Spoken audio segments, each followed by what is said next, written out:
I have to tell you, it isn't the most fun thing to do.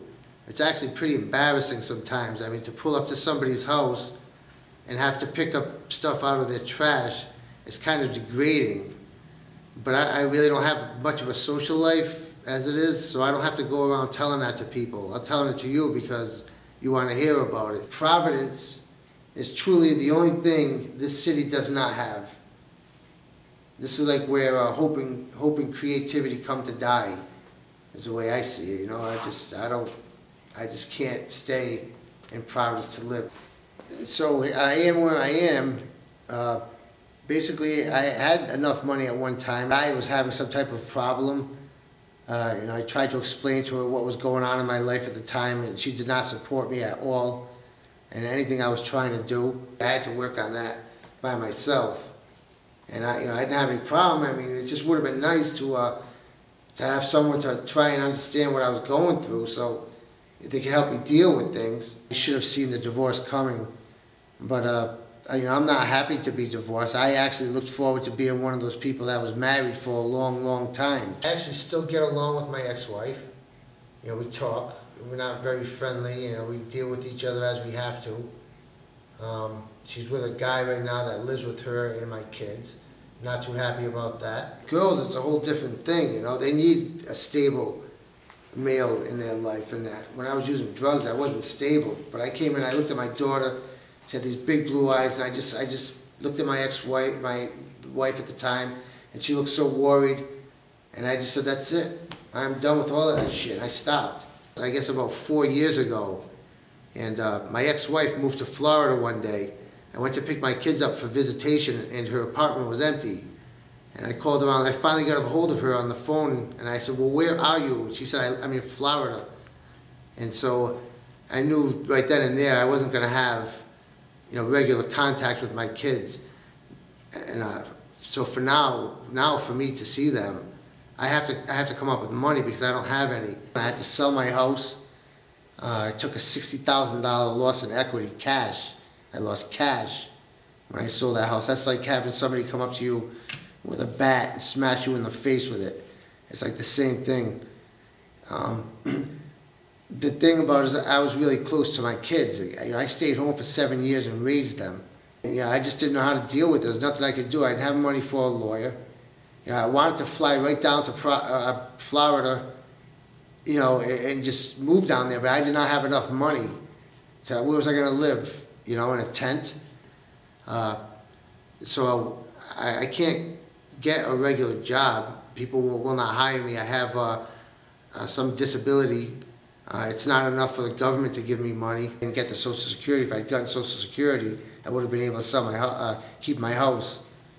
And it still would have been tough, of course. It's tough to maintain a house. It costs money, but I would have had enough money to pay the mortgage. So, I mean, in so many ways, the divorce was like crippling for me. In other ways, the state of Rhode Island is crippling for me. In other ways, being crippled is crippling for me. I mean, I'm not that bad, but I still have 3 screws in my ankle, carpal tunnel system in both hands, tendonitis, liver problems, Lyme disease. I'm just going to get them all, and then maybe I'll get my Social Security.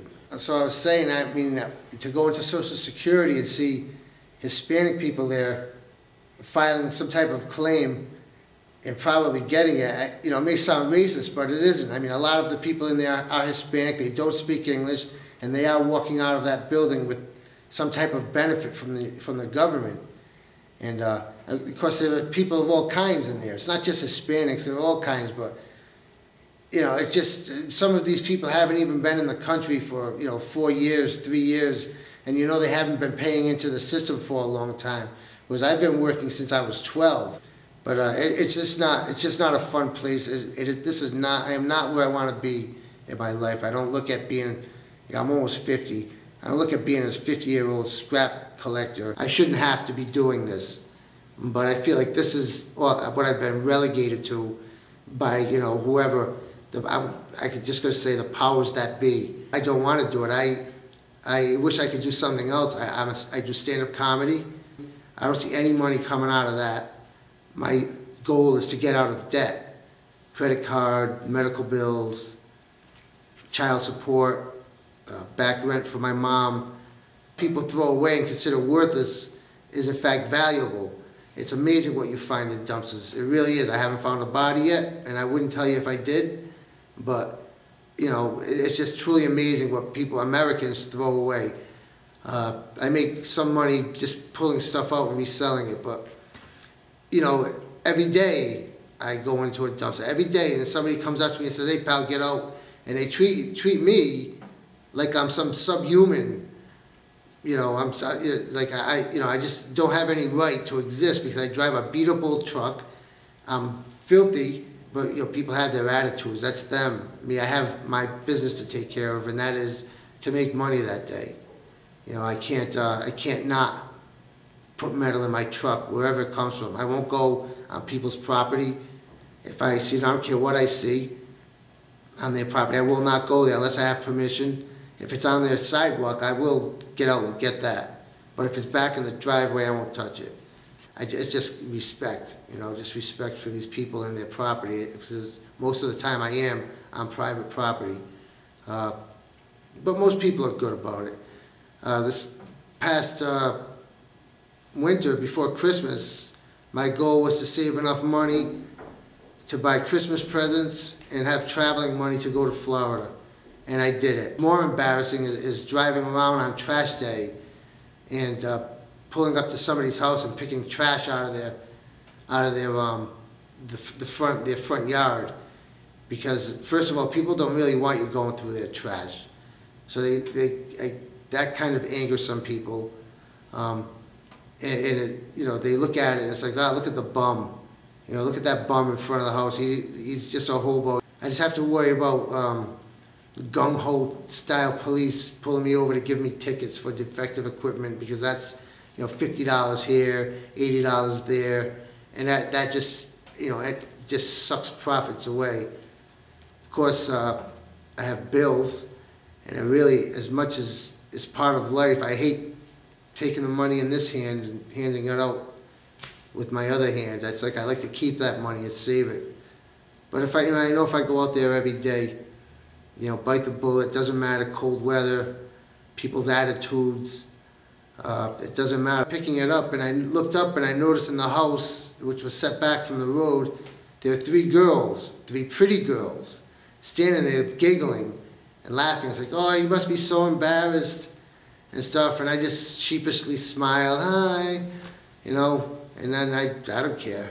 You know, that metal was going on my truck, and that's all there is to it, and I'll flirt with the girls later. But yeah, it is kind of embarrassing. I have to jump into dumpsters. It's not like I'm going in there for a sandwich. I can't wait till Fort Knox has their spring cleaning days, because I know I can pull up and there'll be big piles of gold, all dirty, dusty old gold that they're cleaning out and throwing out on this sidewalk.